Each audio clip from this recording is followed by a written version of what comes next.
Okay. Okay. Good afternoon. I am Young-Shin Lee, working at Hannam University in Daejeon. Today, I am here to introduce Dr. Shoko Sasayama. Dr. Sasayama is an associate research scientist in the Student and Teacher Research Center at Educational Testing Service. After studying at the University of Hawaii at Manoa as a Fulbright scholar, she completed a PhD in linguistics at Georgetown University. Prior to joining ETS, Shoko worked as a faculty development specialist and as an assistant managing director of an English language program at the University of Tokyo. Her research endeavors have focused on the role of cognition in communicative task design for language learning and assessment purposes, including her award-winning publication, Is a Complex Task Really Complex? Validating the Assumption of Cognitive Task Complexity, Modern Language Journal in 2016. At ETS, Shoko is involved in project-related issues of task design and cognition, language learning, and assessment product innovation, and language teacher training. Ladies and gentlemen, please welcome Dr. Sasayama. Thank you very much, everybody, for coming to my presentation today. My name is Shoko Sasayama, and I'm from ETS in Princeton. So first of all, I would like to extend my gratitude to the organizers of the Asia TEFL conference. Today, I'm very honored to speak as a featured speaker about the topic that I feel very passionate about. I would also like to thank them for their tremendous efforts to make this conference a possibility in those difficult times. So in today's talk, I'm going to talk about task design, second language communicative task design, and in particular, how we can use research evidence to design tasks for different purposes in second language education. So the framework that I will be using in today's talk is task-based language teaching, or TBLT for short. As we know, using tasks in the classroom brings about a lot of benefits, including things like increased learner engagement. By using tasks in the classroom, we can encourage learners to use the language for communication purposes and experience success in communication in a new language. And through TBLT, we can also train learners to be able to deal with tasks outside of the classroom. So then the real question is, do all tasks achieve the same goals, and do they benefit learners in the same way? Well, not quite, right? So not all tasks are the same, and here we have two example tasks. Task 1 asks learners to talk about their favorite holiday of the year. In task 2, learners are given different information, and they have to exchange their unique information to achieve some sort of a goal.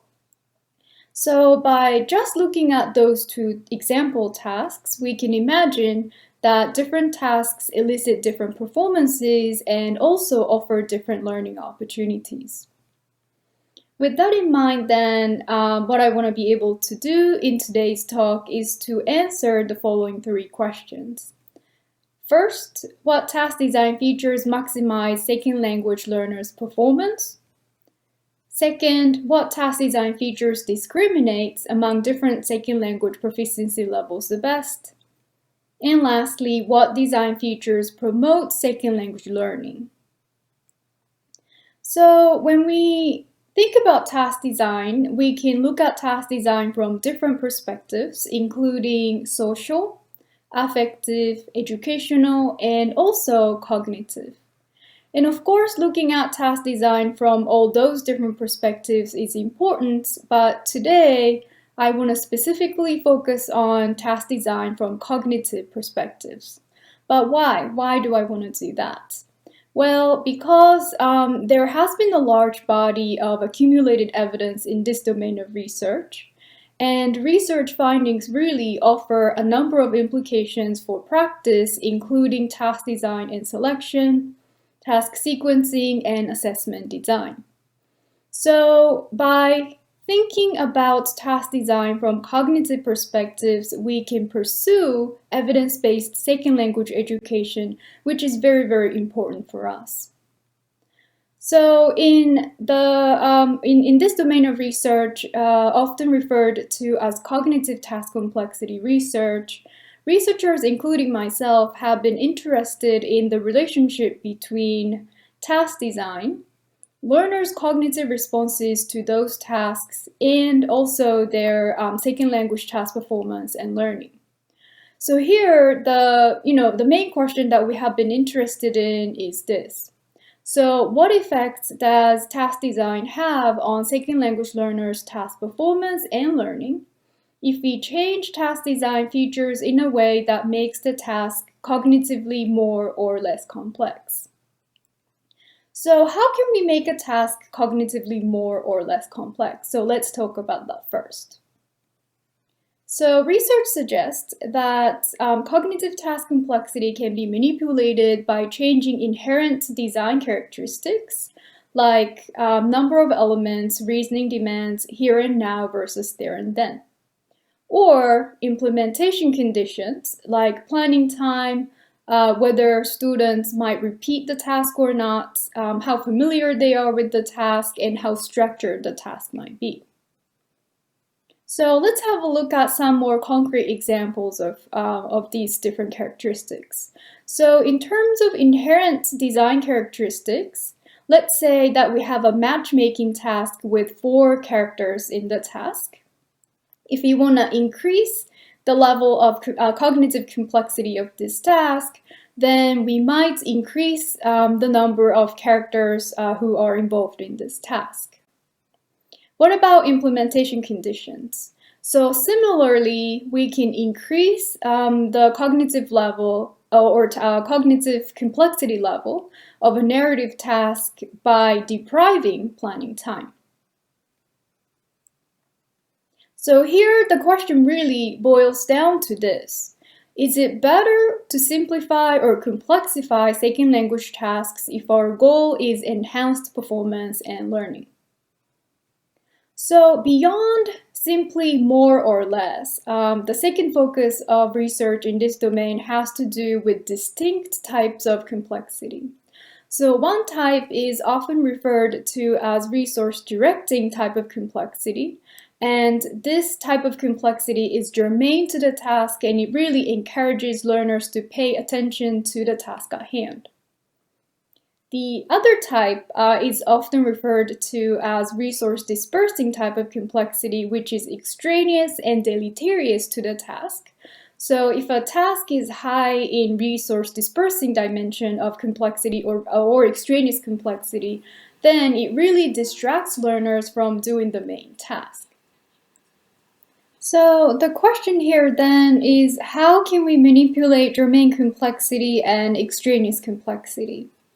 So long story short, we can manipulate germane complexity by changing inherent design characteristics like the number of elements. And on the other hand, we can manipulate extraneous complexity by changing implementation conditions like planning time. So here the question really boils down to, does type of complexity make a difference in performance or learning? So given the accumulation of research studies that have looked at those 2 questions, my colleagues and I have been conducting this large-scale research synthesis and meta-analysis on this very topic. So the project itself is very complicated, and the details will be published in the book with John Benjamins. But basically what we have been trying to do is looking across multiple studies. What do we know about the effect of cognitive complexity on second language performance, interaction, and learning? So here in this presentation, obviously I won't be able to talk about everything, but I want to specifically focus on some of the most interesting findings that we have seen so far. So here in this portion of my presentation, I will specifically focus on production, and we'll look at planning time as one example of extraneous complexity, and the number of elements as an example of germane complexity. So before we start talking about the effect of task design, let's talk about how we might measure that effect on second language production. So in this domain of research, researchers have looked at second language production from 4 different perspectives. The measures are often referred to as the CAF measures. So syntactic complexity, accuracy, lexis, and fluency. So basically, we look at those different dimensions of learners' written or spoken performances. Now, let's talk about the effect of task design. So here, we're going to specifically look at planning time as an example of extraneous complexity. So as you can see in this example task, planning studies have manipulated the level of extraneous complexity by providing or not providing planning time. So looking across different planning studies, what do we know so far about the effect of planning time on second language production? So here, let me walk you through the graphs a little bit first. So each yellow bar represents one study effect size. So basically, let's think about it as one study. And the bars going above 0, they basically represent studies that found a positive effect of no planning time condition. So that's the complex task condition on second language production.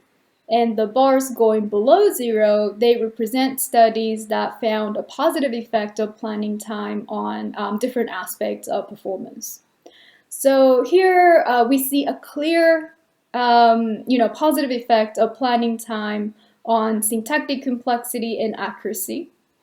When we look at lexis and fluency, the picture seems a little bit ambiguous. So some studies have shown a positive effect of planning time, while others have shown complete the opposite. So here, to summarize planning time, so low extraneous complexity helps second language learners to produce syntactically more complex and grammatically more accurate language. So we observed similar trends across different operationalizations of extraneous complexity like repetition. So here we can summarize the effect of reduced extraneous complexity as this. When we reduce extraneous complexity, tasks elicit improved performance, especially in terms of syntactic complexity and accuracy of second language production. So now let's look at an example of germane complexity. So as we have seen earlier, one typical way to do that is to increase the number of elements and reasoning demands. So looking across different studies that operationalize germane complexity by increasing the number of elements and reasoning, what do we know so far about the effect of increased elements and reasoning demands on second language production? So here we see a very different picture. And basically, the only clear pattern that we see here has to do with lexis. So increased number of elements and reasoning demands, so here high germane complexity, elicits greater lexical variety. When it comes to syntactic complexity, accuracy, and fluency, the picture seems quite ambiguous at this point. So similarly to the extraneous complexity, we observed similar trends across different operationalizations of germane complexity. So here we can summarize our findings as when we increase germane complexity, tasks elicit more variety of lexis in second language production. So now then, you might be wondering what happens if we combine both of those effects. So what happens when we reduce extraneous complexity and at the same time increase domain complexity? Let's see. So I have to say, not many studies have looked into this combined effect, but by looking at Sasayama 2015, we can start thinking about that. So this study was actually my dissertation, where I used 4 different tasks that were measured to have posed different types and amounts of complexity. And the task that we're interested in here is task 3, that was measured to have posed low extraneous complexity and at the same time high domain complexity. So here, this task 3, posed low extraneous complexity because the storyline was clear and accessible to the learners. So they didn't have to, waste their attentional resources to figure out the storyline per se. At the same time, task 3 posed high domain complexity in that there were different characters to talk about. So it really pushed learners to use their linguistic resources to talk about different characters in the story. So, there's here I'm trying to summarize a very long dissertation in 1 page. So there's, lots more to it than we can cover here. But one thing to emphasize is that overall, in terms of the overall level of complexity, task 3 was neither most nor least complex task. And yet, the task 3 was the task that elicited the best performance of all the 4 tasks. So here we can speculate that task 3 posed low extraneous complexity, which allowed learners to pay extra attention to syntactic complexity and accuracy because they didn't have to waste their attentional resources in figuring out the story, so they had room to pay attention to their language use. At the same time, because task 3 posed high domain complexity, learners were pushed to use different vocabulary to talk about different characters in the story. So what do we know so far? Well, when we reduce extraneous complexity and increase domain complexity, tasks seem to elicit improved performance in terms of syntactic complexity, accuracy, and also lexis in second language production.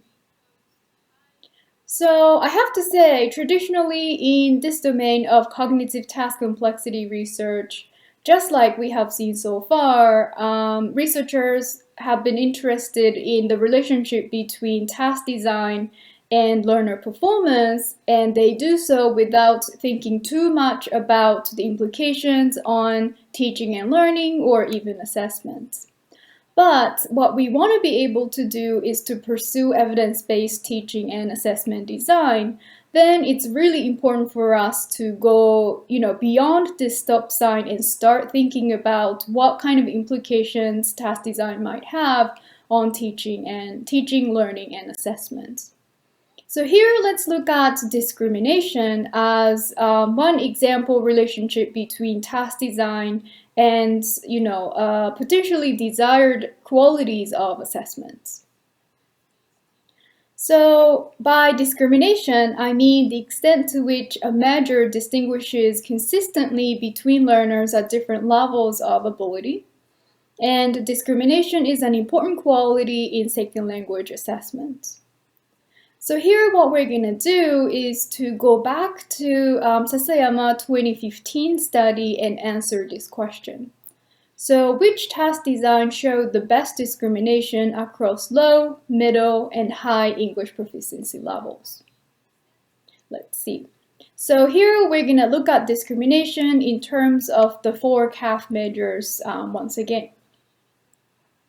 So we'll start with syntactic complexity. So the circles and the arrow bars in different colors, they represent different proficiency groups. And on the x-axis, we have tasks, right? And on the y-axis, we have mean length of T units. So here, the bigger the number is, the more complex, syntactically complex second language learners' task performance was. So here, let's see. For task 1 and 2, we see a minimal distinction between the low and mid proficiency groups. And for task 4, we actually see a minimal spread among all the 3 proficiency groups. What about task 3? So here for task 3, we actually see a clear distinction and the widest spread among the 3 different proficiency groups. So here, what do we know? Well, task 3, which posed high domain complexity and low extraneous complexity, is related with highest discrimination on the syntactic complexity measures. Now, what about accuracy? So here, the picture looks quite different. So this time, task 3 doesn't seem to be doing much of a good job. Whereas task 4 actually shows a clear distinction and widest spread among the 3 proficiency groups. So here, task 4, which posed high domain complexity and very high extraneous complexity, is related with the highest discrimination on the accuracy measures. Now, what about Lexis? Here, just at a first glance, the picture looks very different. So here, no discrimination on any of the tasks, but clearly higher average performance on task 3.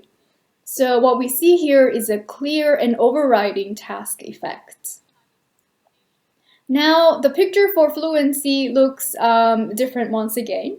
So here, what we see is a clear and overriding proficiency effect. What does it mean? Well, we see an equivalent and high discrimination on all of the tasks, but no difference due to task design.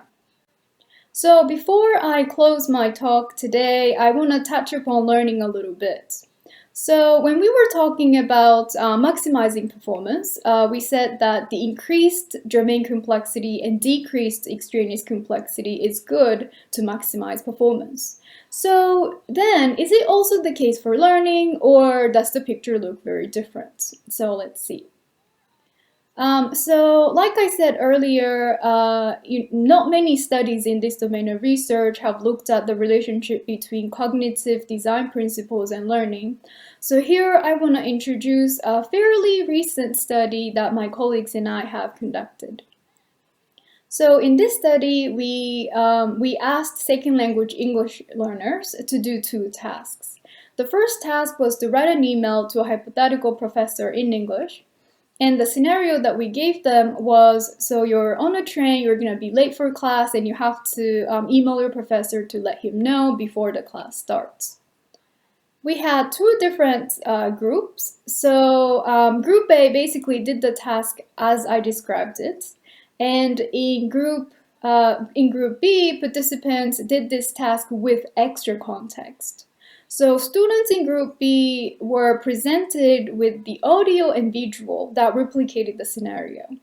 So then the question that we were interested in answering was who does better on the CAF measures? So let's see. So here, as you might have guessed, participants in Group A actually did better than Group B in terms of syntactic complexity. So here we can speculate that increased extraneous cognitive complexity to deal with extra context had a negative effect on syntactic complexity. But what if we are interested in something more than just a one-time task performance? So we also asked the same groups of learners to do the subsequent task. So the second task was basically to write an email to another professor in English, and this time the scenario that we gave them was you're at a cafe and you won't be able to submit your essay on time, so you have to email your professor and explain why. So here the difference between the first task and the second task was this time everybody did this task with extra context. So the participants in both Group A and B were presented with audio and visual to replicate the scenario. So this time, who did better on the CAF measures? Let's see. So this time, very interestingly, participants in Group B did better in terms of fluency and syntactic complexity. So here we can speculate that, when they were working on task 1, participants in Group A were only able to focus on the task per se. On the other hand, participants in Group B were able to focus on developing strategies to deal with the context. So when they had to do it the second time, they were able to deal with it better.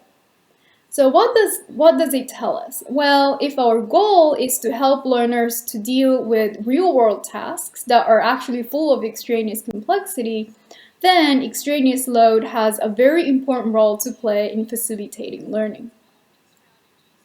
So to summarize what we have talked about so far, if we want to maximize our students' second language performance, then when we design tasks, it would be a good idea to increase germane complexity and reduce extraneous complexity at the same time.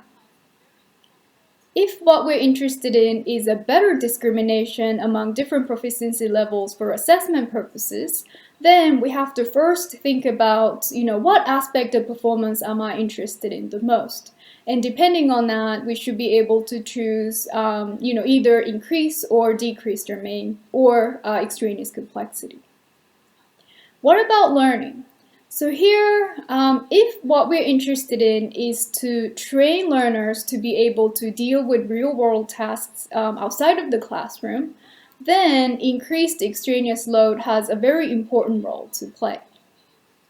So here, basically, the takeaway message for this talk today is a good task design varies depending on the purpose of a task. So with that purpose in mind, we should be able to manipulate germane and extraneous complexity of a task strategically. So on that note, I'm going to finish my presentation, and I'm looking forward to meeting all of you during Q&A. Thank you. Thank you very much, Dr. Sasayama, for making a very insightful, informative, and interesting presentation. Thank you. I can't find any question on the chatting. So, okay. So any question from the floor?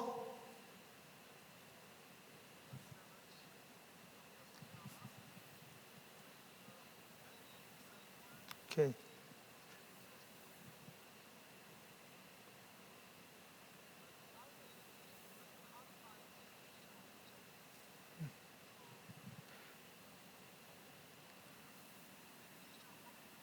Okay, here's one question. Understanding your focus on cognitive task complexity and the CALF measures used to determine performance and discrimination and learning.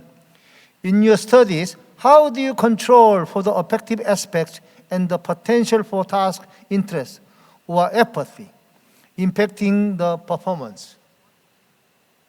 Right. So yes, that's an interesting question, and so basically, in the series of studies that I have conducted so far, I haven't really looked at affective sort of aspects of task design, but I suppose so by sort of doing random selection of participants and random sort of assignments of which groups they will be in. The assumption is that those things hopefully would have been taken care of. But at the same time, I do agree that it is an interesting area to look into, right? So the interaction effect, let's say, between task design or cognitive complexity and the effect of sort of affective aspects of task design. So I think it'll be really interesting to look at, how they might interact and what kind of sort of synergy effect they might have on task performance and learning. Okay.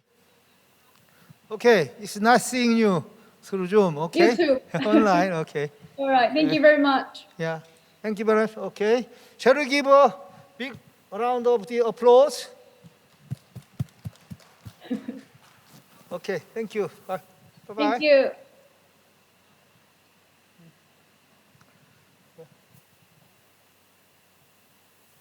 끝났어.